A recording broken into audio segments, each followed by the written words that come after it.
तो हाँ जी, आपका नाम अंचल गुप्ता है। आपकी कुंडली बनी है मकर लगन की। राशि आपकी सिंह है। अगर आपकी देखो जी कुंडली की बात की जाए, कुंडली आपकी मुझे बहुत अच्छी लगी है। तकरीबन आपके सभी ग्रह अच्छे हैं, सिर्फ ये चंद्रमा मुझे खराब लगा है।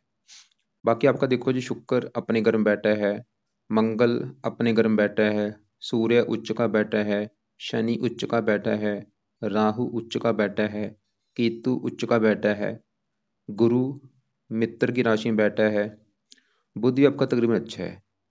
तो बाकी देखो जी, मतलब कुंडली ऐसी कुंडलियां बहुत कम होती जिनके इतने ग्रह अच्छे हों और इतने ग्रह उच्च के बैठे हों। ऐसी कुंडली मतलब बहुत अच्छी मानी गई है, काफी पावर वाली कुंडली ऐसी मानी गई है। ऐसे लोगों को लाइफ में सभी सुख मिलते हैं सभी।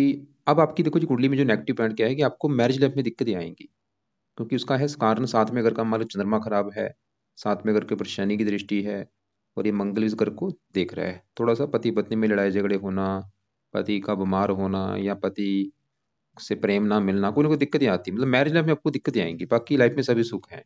और आपका जो अभी आपके मुझे सवाल लिख के भेजा है कि आप नौकरी चेंज करना चाहती हैं, तो आपको नौकरी चेंज करनी चाहिए या नहीं, ये आपका है मेन सवाल। क्योंकि देखो जी, मेन क्या होता है कि ये जो ग्रह होते हैं इनका असर कई गुना बढ़ जाता है इनकी दशा आने पर। और आपके ऊपर जो दशा है वो है राहु ग्रह की। फिलहाल अभी ये खत्म हो जाएगी 8वां महीना 25 में, 1 साल के बाद अभी ये दशा खत्म होने वाली है आपकी। पिछले 17 साल हो चुके हैं, अभी सिर्फ 1 साल की पड़ी है।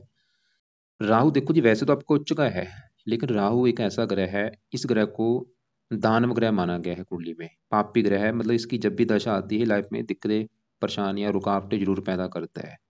और राहु की दशा आपकी 1 साल के बाद दशा आपकी चलेगी गुरु ग्रह की, और गुरु आपका काफी अच्छा है। तो मैं आपको ये बोलूंगा, आपकी मतलब आपका जो अच्छा समय अभी शुरू होने वाला है 1 साल के बाद। गुरु की दशा जो आपकी है वो राहु से 100 गुना ज्यादा आपको अच्छे फल देगा। बहुत अच्छी दशा जाएगी।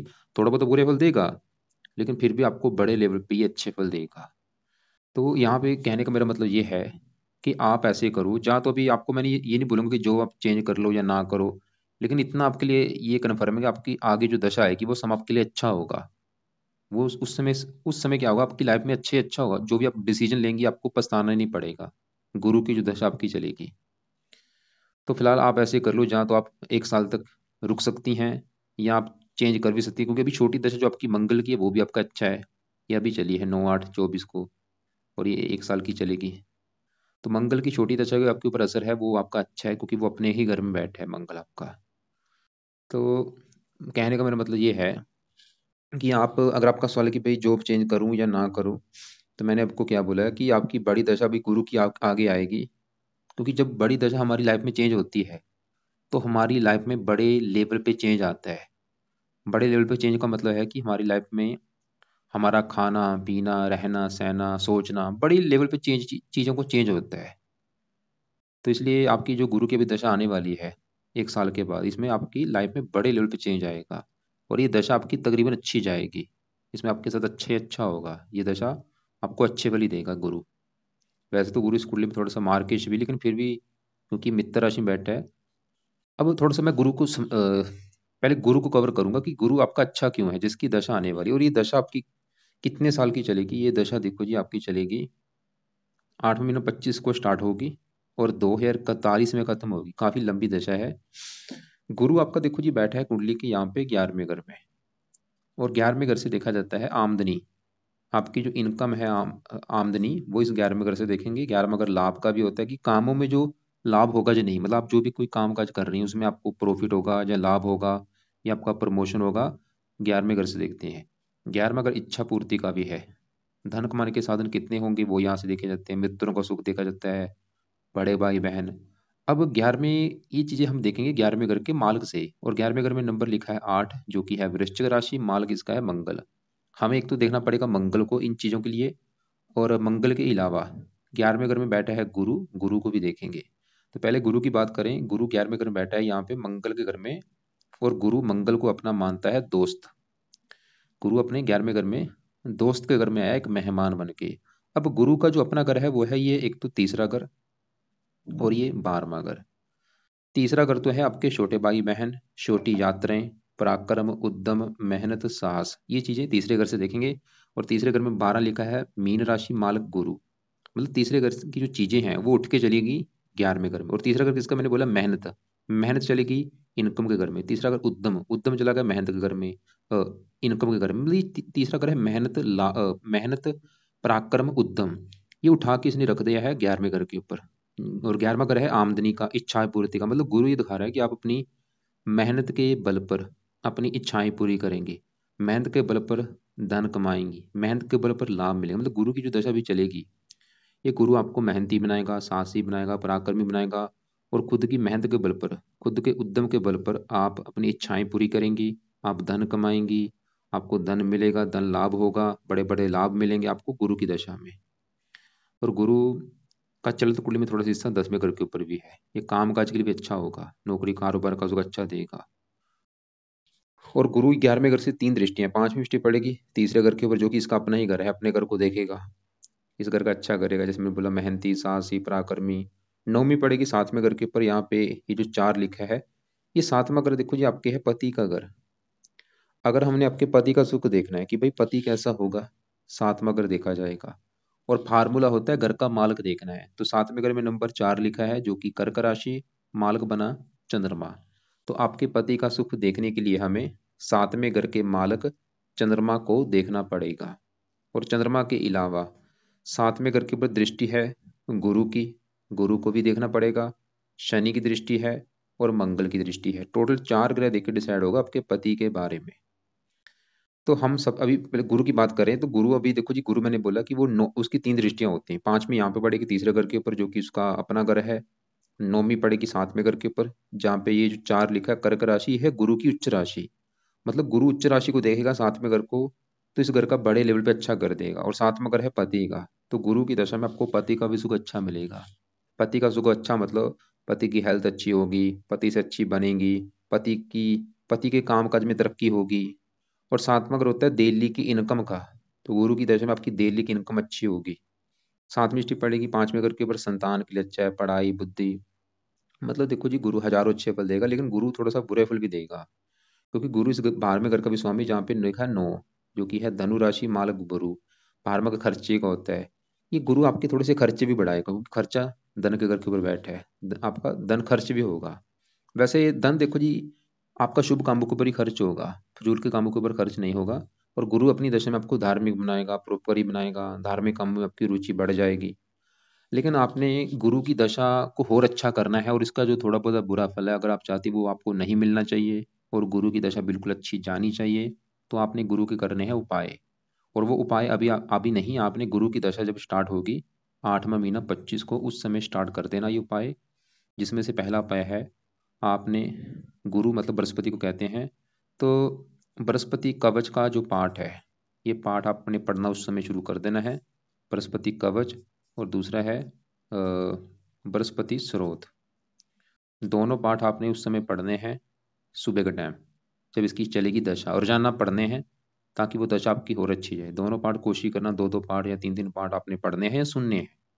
तीसरा उपाय, बृहस्पति का आपने व्रत रखना है बृहस्पति की दशा में। बृहस्पति क्या है कि देवता है, बृहस्पति देवता है, और बृहस्पति देवता का दिन कौन सा है, बृहस्पतिवार। तो बृहस्पतिवार को बृहस्पति देवता का आपने व्रत रखना है। और ये व्रत आप चाहे हर बृहस्पतिवार को रख लेना बृहस्पति की दशा में। व्रत में क्या करना होता है, दिन में सिर्फ फल फ्रूट खाना है, और रात को एक टाइम भोजन किया जाता है, रात के भोजन में नमक का सेवन नहीं होता। तो ये व्रत भी आप रख लेना बृहस्पति की दशा में। इसकी कथा भी जो होती है, बृहस्पतिवार की कथा भी आपने सुननी है।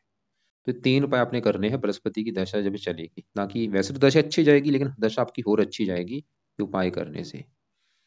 अब देखो जी, आपके ऊपर आज के, क्योंकि आपको मैंने बोला है पति के लिए 4 ग्रह देखने पड़ेंगे। आपकी कुंडली में जो ज्यादा मुझे ग्रह खराब लगा है, ये चंद्रमा आपका लगा है।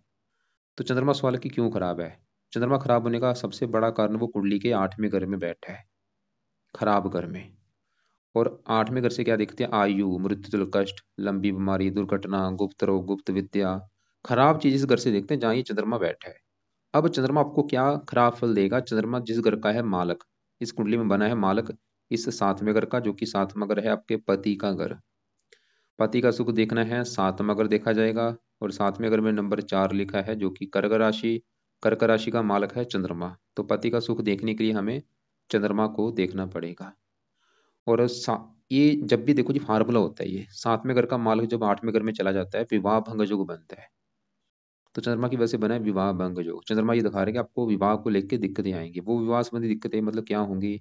जहाँ तो आपका विवाह देरी से होगा, जब विवाह हो भी गया पति से बनेगी नहीं, या पति आपका बीमार होगा, क्योंकि 8वें बीमारी का है, पति बीमारी। या तो पति बीमार होगा, या पति से लड़ाई झगड़े होंगे, या पति के काम काज में दिक्कतें आती रहेंगी। कोई ना कोई पति संबंधी चंद्रमा की वजह से दिक्कतें आएंगी। इसके अलावा 7वां अगर दिल्ली की इनकम का है, तो दिल्ली की इनकम को भी लेकर दिक्कतें आपको लगी रहेंगी।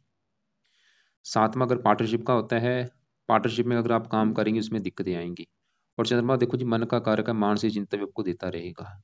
इसका पीछे वाला और अगले वाला घर खाली है, केम केम द्रुम दोष भी बना है, तो मानसिक चिंता भी देगा। माता का कारक है, माता की भी हेल्थ खराब करेगा, माता को भी लेकर कई बार दिक्कतें आती हैं। ये बचपन का कारक है, बचपन में बीमार ज्यादा करेगा आपको। आप किया होगा इसने बचपन में बीमार आपको, ये इसकी दशा में आपको हेल्थ को लेकर दिक्कतें पैदा करेगा। और इसकी दशा भी निकली है। जैसे देखो जी बड़ी दशा आपके ऊपर है राहु की, छोटी दशा है मंगल की। मंगल की दशा अभी चली है 9/8/24 को। इससे पहले थी चंद्रमा की दशा, जो कि दूसरा महीना 23 को चली थी, और 8वां महीना 24 में खत्म हुई है। आप चाहे नोट कर भी लेना कि जब इस चंद्रमा की दशा में आपकी हेल्थ को लेकर दिक्कतें आई होंगी, हेल्थ को लेकर दिक्कतें आई होंगी, क्योंकि पति के घर का मालक है, चौथे 7वें घर का, पति संबंधी भी दिक्कतें आई होंगी। पति संबंधी दिक्कतें का मतलब ये होता है जहाँ तो पति से लड़ाई झगड़े होना, या पति का बीमार होना, या पति के काम काज में दिक्कतें आना। माता को भी लेकर दिक्कतें आई होंगी, मानसिक चिंता काफी आपको रही होगी इसकी दशा में।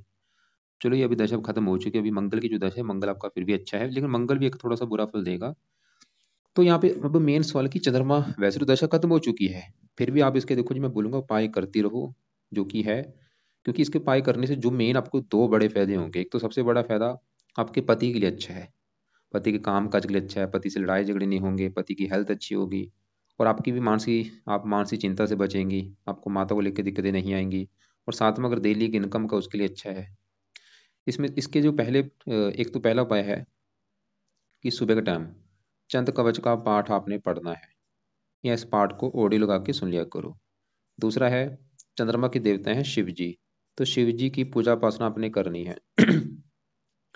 शिव जी की पूजा उपासना का मतलब ये है कि आप रोजाना शिव जी के मंदिर में जाओ, वहां पे बैठ के ओम नमः शिवाय, ओम नमः शिवाय जाप किया करो शिव जी के मंदिर में जाके।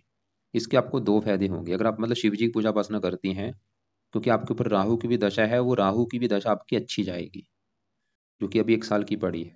तो शिव जी की पूजा उपासना जरूर करनी है। हो सके 2 टाइम शिव जी के मंदिर जाओ, नहीं तो एक टाइम सुबह के टाइम शिव जी के मंदिर जरूर जाना, और वहां पे बैठ के मंत्र जाप जरूर करना है। मेन देखो जी शिव जी का मंत्र है, खाली ये नहीं कि माथा टेकने आप जा रही, वो इतनी बड़ी बात नहीं है। मेन है शिव जी का जो मंत्र है वो करना। तो मंत्र जरूर करना है शिव जी का, जो है ओम नमः शिवाय। ये चाहे आप घर पे कर लो, चाहे शिव जी के मंत्र में कर लो। तो ये चंद्रमा के दो उपाय हैं। चंद कवच का पाठ सुबह का टाइम पढ़ना है, इसको भी आप चाहे शिव जी के मंदिर में बैठ के पढ़ लो या सुन लो, ऑडियो लगा के सुन सकते हैं, यूट्यूब पे आपको ये पाठ मिल जाएगा, या गूगल पे सर्च करो वहां पे निकल आएगा। अब मैंने बोला था पति के लिए 4 ग्रह देखने पड़ेंगे। हमने 7वें घर के ऊपर गुरु की दृष्टि देखी है, वो इस घर का कर रहा है अच्छा, कि भाई पति का सुख अच्छा मिलेगा, पति से अच्छी बनेगी। लेकिन 7वें घर का चंद्रमा मालक देखा, वो हमें खराब लगा है भाई, वो ये दिखा रहे कि भाई पति से मनमुटाव होगा। बाकी 7वें घर के ऊपर मंगल की दृष्टि है। अब मंगल की बात करते हैं, जिसकी अभी चली है आपकी दशा। ये अभी देखो कुछ दिन हुए हैं, 3 दिन हुए हैं ये दशा चली है। मंगल आपका बैठा है यहाँ पे कुंडली के चौथे घर में, और मंगल के साथ देखो बुध है, सूर्य है, 3 ग्रह बैठे हैं चौथे घर में। पहले ये समझो चौथा घर है किसका। चौथा घर है आपकी माता का घर। आपकी माता कैसी होगी, आपके पास मकान कैसा होगा, वाहन कैसा, भूमि जमीन जायदाद नौकर चाकर, ये सभी चीजें इस चौथे घर से देखेंगे। और फार्मूला देखो जी होता है घर का मालिक देखना है। तो चौथे घर में नंबर लिखा है 1, जो कि है मेष राशि। तो मेष राशि का मालक है मंगल। हमें मंगल को देख के डिसाइड होगा आपकी माता, मकान और वाहन के बारे में। और मंगल कहाँ बैठा है, वो इसी घर में बैठा है। तो आपका देखो जी मंगल जो कि बहुत अच्छा मुझे लगा, क्योंकि वो चौथे घर में अपने ही घर में बैठा है, और जिसकी अभी चली है आपकी दशा 3 दिन हुए हैं। तो मंगल करेगा चौथे घर का अच्छा। चौथे घर का अच्छा क्या करेगा, चौथा घर है माता मकान वाहन। अभी मंगल की दशा में माता का सुख अच्छा मिलेगा, मकान का सुख अच्छा, भूमि जमीन जायदाद, ये सभी सुख आपको मिलेंगे। ये वैसे सुख पहले भी दे रहा है, बस अभी सुख बढ़ जाएंगे। ग्रहों का असर हमेशा रहता है, बस दशा में इनका असर जो है वो बढ़ जाता है। जब दशा चलती है असर कई गुना बढ़ जाता है। जैसे भाई मंगल की दशा है, मंगल का असर आपके ऊपर पहले भी था, पहले समझ लो असर इतना था, अभी दशा में असर बढ़ जाएगा। मंगल चौथे घर का पहले भी अच्छा कर रहा था, मकान वाहन का सुख अच्छा, अभी असर बढ़ जाएगा। और मंगल का एक और घर है, ये 11वां घर, जहाँ ये गुरु बैठा है। मैंने बोला था ये 11वां घर जो है आमदनी, लाभ, इच्छा पूर्ति। और 11वें घर में नंबर 8 लिखा है, मालक है मंगल। और ये आमदनी, चौथा घर सुख। मतलब ये आपकी गुरु की, मंगल की जो दशा है इसमें आपकी आमदनी बढ़ेगी, आमदनी अच्छी कर देगा मंगल, अपनी आपकी इच्छाएं पूरी कर देगा, धन देगा, लाभ देगा, क्योंकि ये 8वीं दृष्टि से अपने घर को देख भी रहा है। 3 दृष्टियां होती है, यहाँ से बैठा बैठा चौथी दृष्टि पड़ेगी 7वें घर के ऊपर, 7वीं 10वें घर के ऊपर, और 8वीं पड़ेगी 11वें घर के ऊपर, जो कि मंगल का अपना घर है। तो मंगल की अभी जो दशा ये चली आपकी 3 दिन से, ये आपका मतलब इनकम के लिए अच्छा है मंगल। इनकम बढ़ेगी, इच्छाएं पूरी होंगी, धन देगा, लाभ देगा, मकान वाहन का सुख देगा, काम काज का सुख अच्छा। लेकिन मंगल की अभी जो दशा चली है, ये आपको एक बुरा फल भी देगा। वो क्या है? इसकी चौथी दृष्टि पड़ रही है 7वें घर के ऊपर, और 7वां घर है पति का घर। और 7वें घर में नंबर 4 लिखा है, कर्क राशि, जो कि इस मंगल की है नीच राशि। तो मंगल 7वें घर को खराब करेगा, खराब पहले भी कर रहा था, अभी खराब थोड़ा सा ज्यादा करेगा। तो 7वां घर पति का है, मतलब ये मंगल की दशा में थोड़ा सा पति से मनमुटाव आपका हो सकता है, ये दिक्कत पैदा करेगा। लेकिन ये मंगल थोड़ा सा अस्त भी है, अच्छा फल बुरा फल कम हो चुका है, ये मंगल दोष भी बना है। तो मंगल का आप एक काम करो ताकि ये दशा आपकी अच्छी जाए। तो वो है, आप सुबह के टाइम पहला उपाय है, मंगल के देवता हैं हनुमान जी। तो हनुमान जी का भी पाठ आपने पढ़ना है, चाहे हनुमान चालीसा है, चाहे बजरंग बाण है, जो भी पाठ आपको आता है ये पढ़ लिया करो। चाहे सुबह शाम पढ़ लो, या कम से कम एक टाइम जरूर पढ़ो। दूसरा उपाय मंगल का, आपने करना है मंत्र जाप। माला से एक माला कर लो, चाहे दो कर लो, ये सुबह के टाइम मंत्र कर लिया करो, जो कि है ओम अंग अंगारकाय नमः, ओम अंग अंगारकाय नमः। तो 2 उपाय करने से इसका जो बुरा फल है वो कम हो जाएगा, अच्छा फल कई गुना बढ़ जाएगा। और हनुमान जी के पाठ करने से और भी कई फायदे होते हैं। ये राहु को भी सही कर देता है, शनि के लिए अच्छा होता है। तो हमने देखो जी क्या क्या देखा, मैंने आपको भी बोला है कि अभी ये चंद्र कवच का पाठ आप पढ़ा करो सुबह के टाइम, ये तो पढ़ती रहो, छोड़ना मत इसको। शिव जी की पूजा उपासना भी करती रहो, और हनुमान जी की पूजा उपासना और मंगल का मंत्र कब तक करना है? जब तक है मंगल की दशा, उसके बाद मंगल का मंत्र आप छोड़ देना। हनुमान जी की पूजा उपासना वो आपकी मर्जी है, आप छोड़ देना चाहे करते रहना। और बृहस्पति के जो पाठ हैं, दोनों पाठ, ये आपने शुरू करने हैं जब बृहस्पति आपकी दशा चलेगी 8वां महीना 25 के बाद, उस समय मंगल के छोड़ देना, बृहस्पति को शुरू कर देना आप। अब आगे बढ़ते हैं, देखो जी आपके इसी मंगल के साथ बुध भी बैठा है, सूर्य बैठा है, कि ये ग्रह कैसे हैं। तो यहाँ पे चौथे घर में ही आपका सूर्य जो है, अगर इसकी बात करूं तो ये जो एक लिखा है, ये मेष राशि जो कि सूर्य की है उच्च राशि, यहाँ पे एक बहुत बड़ा योग बना है, क्योंकि मंगल अपने घर में बैठे ही, जो मेष राशि मंगल की अपनी राशि है और सूर्य की है उच्च राशि। तो यहाँ पे बन चुका है एक राजयोग, एक उच्च का बैठा है, एक की अपनी राशि है। तो दोनों मिलके इस चौथे घर का करेंगे अच्छा। और चौथा घर है माता, मकान, वाहन, भूमि, जमीन, जायदाद। तो सूर्य भी दिखा रहे कि आपको भाई लाइफ में अच्छा घर, अच्छी गाड़ी, भूमि, जमीन, जायदाद, नौकर चाकर, सभी सुख मिलेंगे, किसी चीज की कमी नहीं रहेगी। और सूर्य का जो अपना घर है ये 8वां घर, जहाँ पे 5 लिखा है। 8वां घर आयु का, आयु लंबी कर देगा आपकी बहुत ज्यादा। और विरासत में संपत्ति भी मिलती है ऐसे लोगों को, क्योंकि 8वें घर से विरासत की संपत्ति, और चौथा घर है, जब भी 8वें घर का मालिक चौथे घर में बैठता है, विरासत के रूप में संपत्ति मिलती है कोई ना कोई, या गुप्त धन मिलता है, या जब बीमे का जो धन होता है वो मिल जाता है, जीवन बीमा का रूप में धन मिलता है, किसी न किसी प्रकार से धन मिलता है। किसी परिवार के किसी सदस्य का बीमे का धन मिल सकता है, या जो हमारी जमीन जायदाद होती है वो विरासत में मिलती है सूर्य की वजह से, ये आपकी उम्र भी लंबी कर देगी। अब इसी घर में बुध बैठा है, वो है इस घर का मालिक 9वें घर का, जहां से देखा जाएगा आपका भाग्य है। भाग्य है 9वें घर से, 9वें घर में 6 लिखा है, मालिक बुध।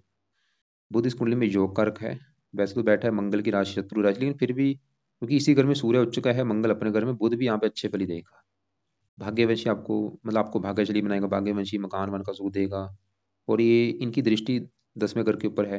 अब सूर्य बैठा है नीच का, 7वीं दृष्टि पड़ी 10वें घर के ऊपर, यहाँ पे नीच राशि है, ये मंगल की शत्रु राशि है। सूर्य मंगल देखो जी 10वें घर को देख रहे हैं, ये सरकारी नौकरी का भी योग बनाते हैं, या मेडिकल लाइन से जुड़े कामों में रुचि पैदा करते हैं। ऐसे लोग मैंने देखे हैं, डॉक्टर होते हैं, सर्जन होते हैं, क्योंकि इस दोनों ही चीजों के कारक हैं, मेडिकल के कारक हैं ये।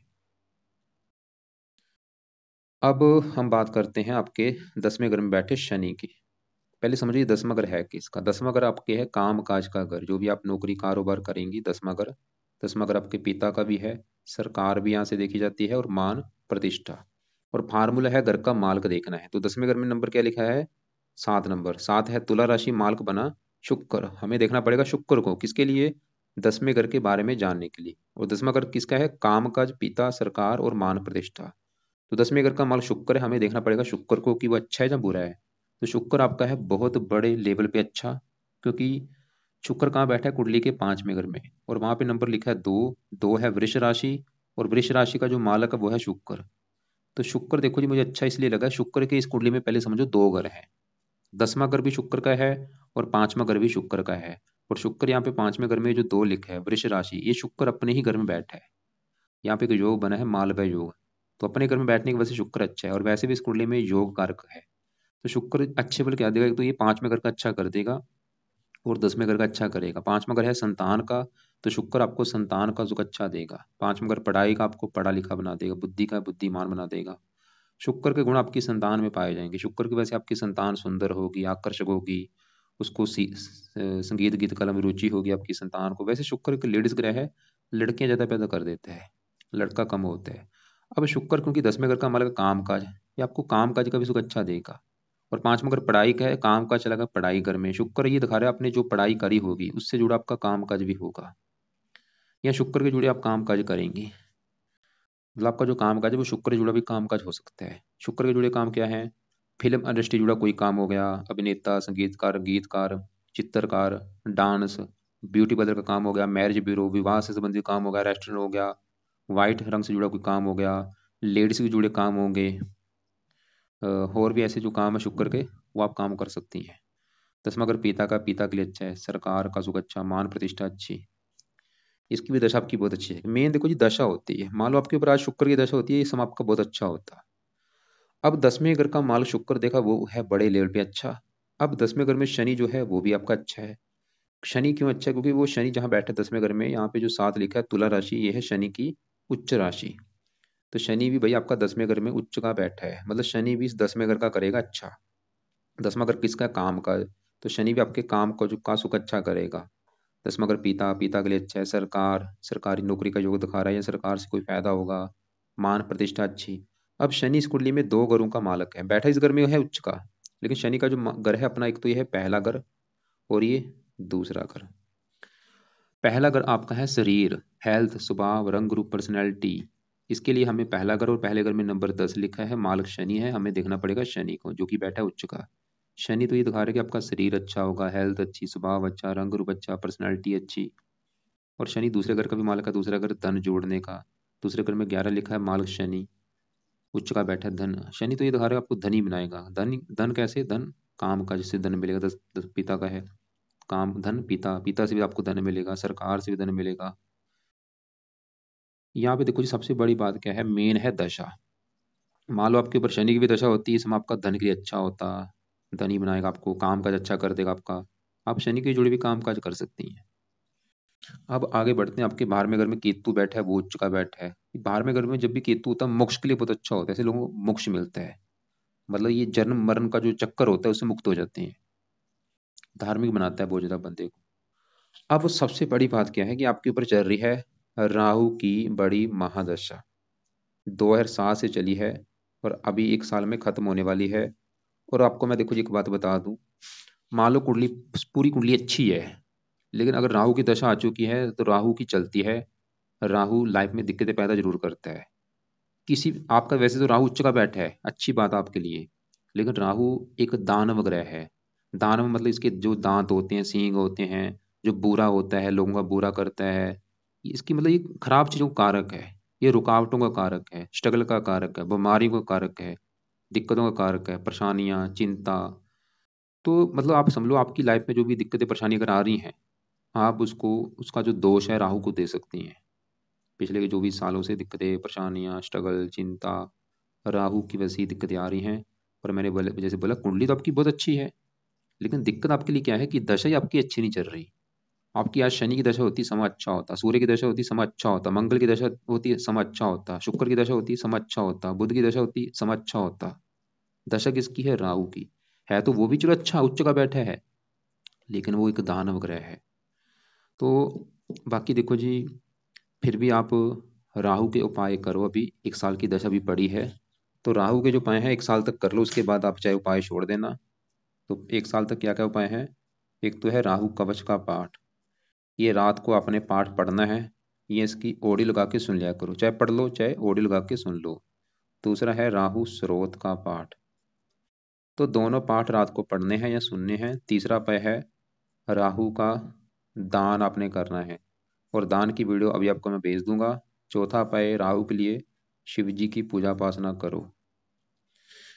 तो ये राहु के हैं 4 उपाय। दोनों पाठ पढ़ने हैं या सुनने हैं जब तक राहु की है दशा, उसके बाद ये छोड़ देना। और दान भी जब तक दशा तब तक कर लो, उसके बाद आप चाहे छोड़ देना। और शिव जी की पूजा उपासना वो तो आपको मैं बोलूंगा करती रहो, उसको मत छोड़ना। तो ये है आपके देखो जी उपाय। एक बार मैं रिपीट कर देता हूँ क्या क्या मैंने बोला है। कुछ उपाय है रात के समय, तो रात के क्या उपाय हैं? अभी जो शनिवार आएगा, शनिवार से राहु कवच राहु स्रोत दोनों पाठ आपने पढ़ने हैं या इनको सुन लिया करो जब तक है राहु की दशा। और सुबह के टाइम आप चंद कवच का पाठ पढ़ो। आप शिव जी की पूजा उपासना कर लो, हनुमान जी की पूजा उपासना कर लो, और मंगल का मंत्र कर लो। ये हैं आपके सुबह के टाइम। बाकी जो बृहस्पति के मैंने आपको उपाय बोले हैं वो आपने बृहस्पति की दशा में स्टार्ट करने हैं, उसको अभी नहीं करने, बृहस्पति की दशा में स्टार्ट कर देना। और मंगल की जब आपकी दशा खत्म हो जाएगी उस समय मंगल का मंत्र फिर आपने छोड़ देना है। तो और आपका एक और जो मैं फिर आपको रिपीट करता हूँ, आपने क्या बोला था कि भाई मैं नौकरी चेंज करना चाहती हूँ, नौकरी चेंज करूँ या ना करूँ? तो आपको मैं ये बोलूंगा, अभी देखो जी बड़ी दशा तो राहु की है आपकी, जो कि चली हुई है। लेकिन छोटी दशा मंगल की अभी चली है, 3 दिन हुए हैं। और मंगल तो आपका है तकरीबन अच्छा, तो आप जॉब चेंज कर सकती हैं, कोई दिक्कत नहीं है। लेकिन फिर भी, और वैसे भी आपकी दशा आगे आने वाली है, वो तो समय आपका अच्छा है ही। और इसके अलावा देखो जी, आपको फिर भी कोई बात समझ ना लगी हो या आपके जो सवाल होंगे, आप मुझे कॉल कर लेना। दोपहर को 2 से लेकर 2:30 के बीच में, या शाम को कॉल कर लेना आप मुझे 7 बजे से लेकर 8 बजे के बीच में।